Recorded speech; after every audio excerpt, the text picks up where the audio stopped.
These days, you'll rarely see Brandon Cribbs not wearing a hat. He's also grown his hair out, all to hide the effects of a workplace accident that happened on February 19th. We'd all been walking on it, 4 or 5 of us been walking on it for at least 2 weeks, and I fell straight through the middle of the roof. Cribbs fell 40 feet, landing on the concrete below. His mom was told he needed to be airlifted to Huntsville Hospital. It's just the worst phone call in the world for a parent. You know, you don't ever want that phone call. Cribbs broke his leg and both wrists. His gallbladder, appendix, and a kidney all had to be removed. He also suffered severe head injuries. Huntsville Hospital physicians removed part of Cribbs' skull to make room for his swelling brain. Once he was stable, Cribbs went back into surgery to have that corrected. But when he woke up, he says his doctor gave him shocking news. I asked him what happened. He explained to me that it was hospital error and they lost my bones.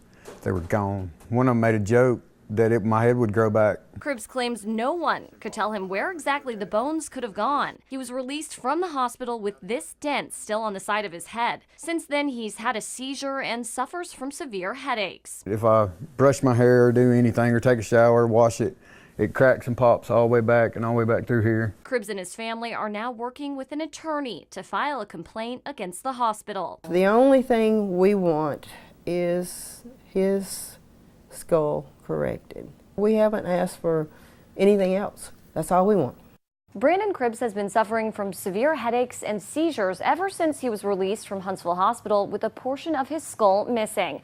It all started with a construction accident back in February. Cribbs fell 40 feet from a roof onto the concrete below. Surgeons had to remove part of his skull to make room for his swelling brain. The problem is they didn't put it back, and Cribbs says they lost it.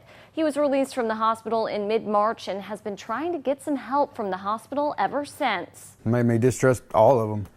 From what they should do and should have done, they just didn't do. Cribbs' mother confirmed the CEO of Huntsville Hospital called him to apologize today and said his surgery will be scheduled within the next week. We also got a response from the hospital after our story aired. In a statement to Way 31, a hospital spokesman said, quote, "We've talked with the patient and his surgeon, and we are working out the details for him to have the additional surgery in the near future." We'll be following this story closely and talking to Cribbs again once he has his surgery.